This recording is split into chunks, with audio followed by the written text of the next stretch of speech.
The steady growl of the Ranger vehicle's engine was the only sound disturbing the vast silence of the Savanna Preserve. The African midday sun gilded the arid grasslands, stretching out to the horizon where lone acacia trees rose like inked blots on a canvas. Amara, the veteran ranger, gripped the steering wheel tightly. Sweat beaded on her forehead, not only from the heat, but from the heavy burden in her heart. For 10 years she had fought on this land, against fire, against drought, and worst of all, against the silent cruelty of the poachers. But recently, a massive storm had devastated the preserve, fracturing every route and disrupting the natural order. This chaos had become a golden opportunity for the criminals. Amara felt she had reached her limit. In the glove compartment, her signed letter of resignation lay ready. This patrol was the last time she would allow herself to gaze upon the majestic beauty she was about to abandon. She believed she had failed the conservation fight, that she was no longer strong enough to keep her promise to this land. I've lost, she thought, the bitter taste of defeat settling in her throat. Suddenly, a sharp cry tore through the sky. Amara slammed on the brakes, and a cloud of red dust billowed up. A gigantic dark silhouette swooped down directly in front of the car's bonnet. It was no ordinary bird. It was Kale, the legendary martial eagle of Sabalai, a bird she had only heard about in stories. Kale was diving straight down, carrying a terrifying weight in its talons, signaling that Amara's solitary farewell had been canceled by an impossible mission. Amara held her breath.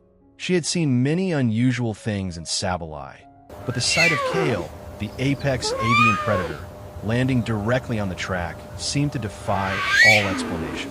Its magnificent dark brown plumage and sharp golden eyes looked straight at her, not with ferocity, but with an astonishing urgency. Amara was frozen. She recognized Kale. The conservation community often called it the son of the clinic. Years ago, when Kale was a weak chick with a broken wing, it had been saved by the old chief ranger, the man who had taught Amara everything at the preserve's clinic. Kale had grown up amidst ranger vehicles and kind voices, and was re-released having learned one valuable lesson. The vehicle with this symbol was a haven and a source of trust.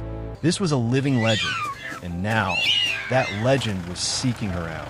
Kale took flight gently, circling above Amara in a wide arc. Then it returned and landed decisively on the car's bonnet. Amara knew what it was doing. It was claiming the vehicle as a place of safety.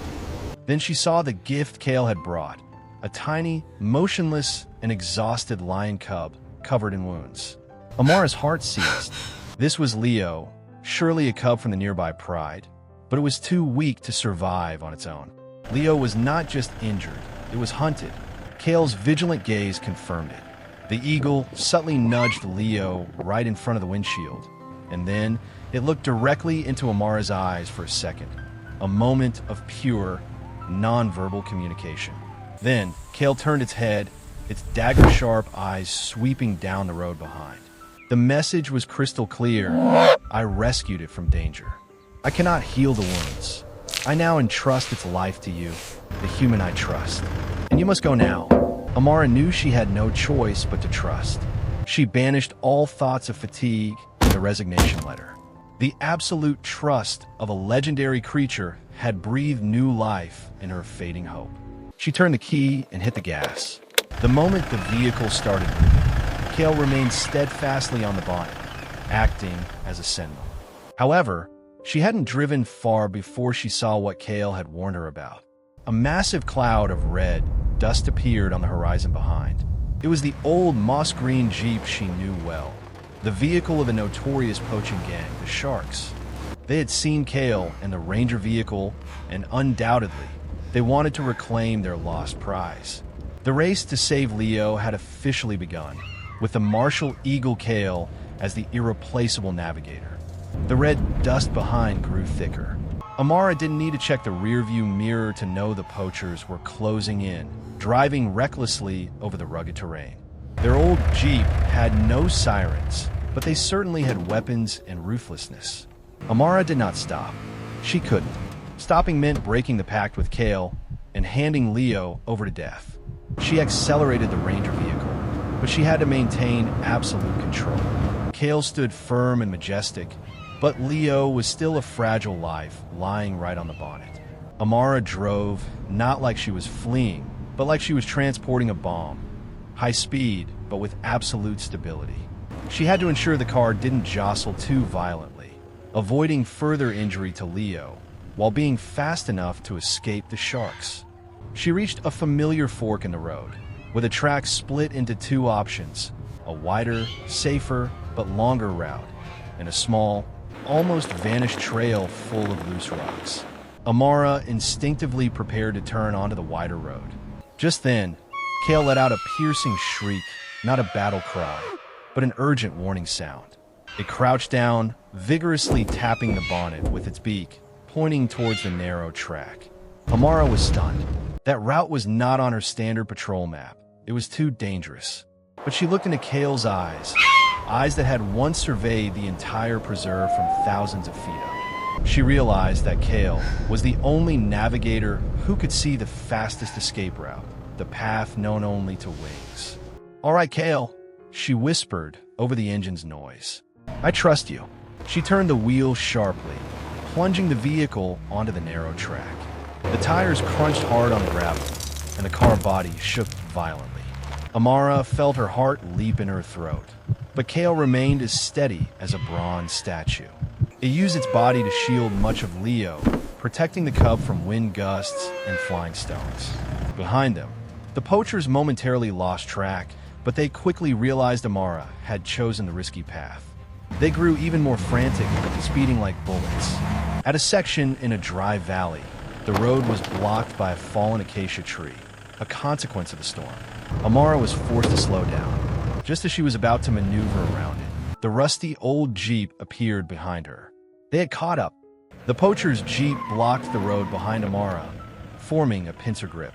Two rough-looking men, faces full of aggression, jumped out of the car, weapons in hand. The leader, a large man in a torn hat, shouted, "Give back the prey, Ranger, or your vehicle will become scrap metal." Amara turned off the ignition, but she didn't leave the driver's seat. She knew that getting out could be misunderstood by Kale, or worse, give the poachers a chance to grab Leo or herself. She rested her hand on her flare gun, her eyes resolute. She was no longer the woman preparing to give up. She was the protector of a promise, fortified by the martial eagle's trust. "What you call prey is a dying creature," Amara retorted, her voice sharp as steel. "And this is a preserve. I have the right to shoot if you cross the line." The leader sneered. He took a step forward, heading towards the vehicle. Instantly, Kale reacted. Its battle cry echoed, more powerful than any sound Amara had ever heard.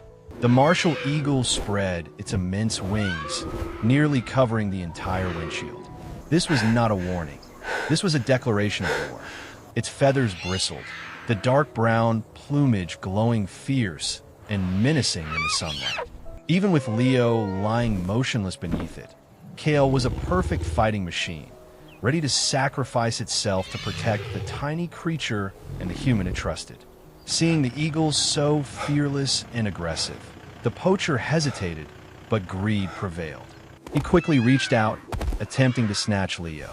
It was a fatal mistake. Swift as lightning, Kale lunged. Without taking flight, it powerfully raked its dagger-sharp talons across the poacher's arm. The sound of tearing fabric and a scream of pain rang out. The poacher tumbled to the ground, clutching his bleeding arm. The other man panicked, pointing his weapon at Kale. This was the chance.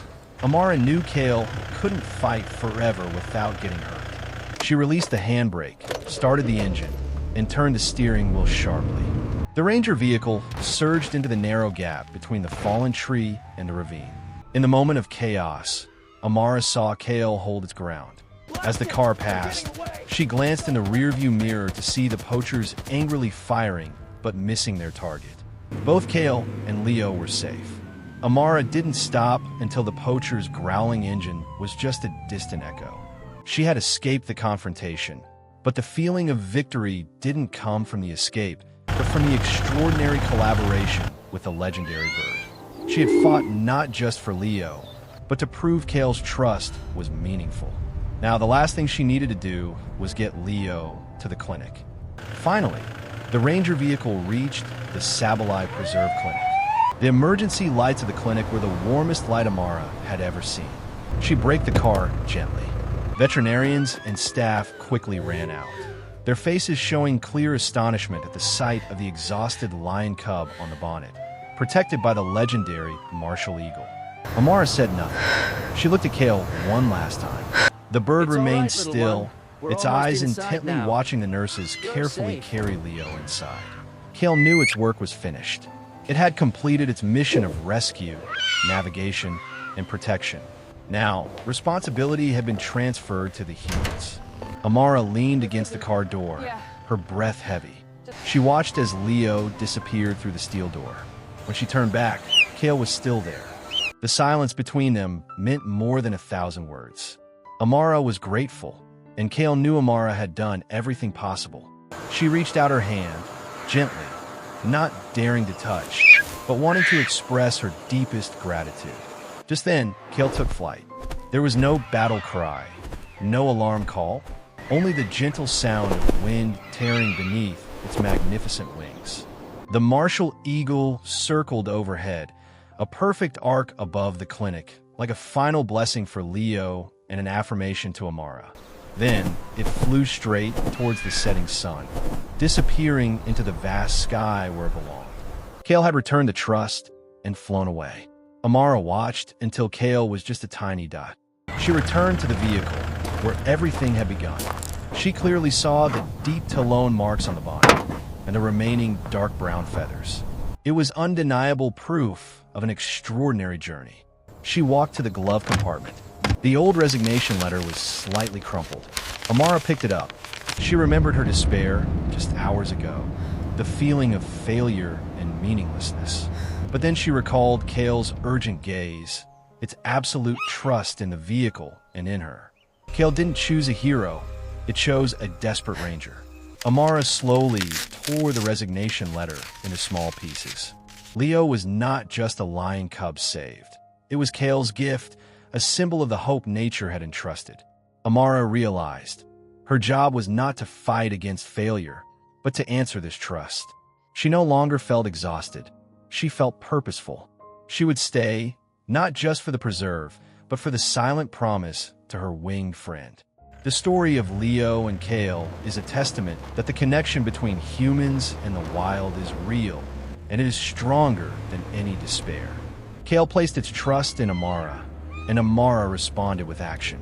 If this story, the eagle-winged messenger, has inspired you and brought you hope, that is the power of faith. Help us spread this powerful message to even more people. Hit the subscribe button now so you don't miss out on more inspiring, hopeful, and human stories about the survival of nature and its protectors. And more importantly, share this video with your friends and family. When you share, you are not just sharing a story. You are sharing the belief that nature still has a chance, and we as humans are still worthy of the trust that Kale bestowed. Let's spread this light of hope together. Thank you so much for watching and supporting.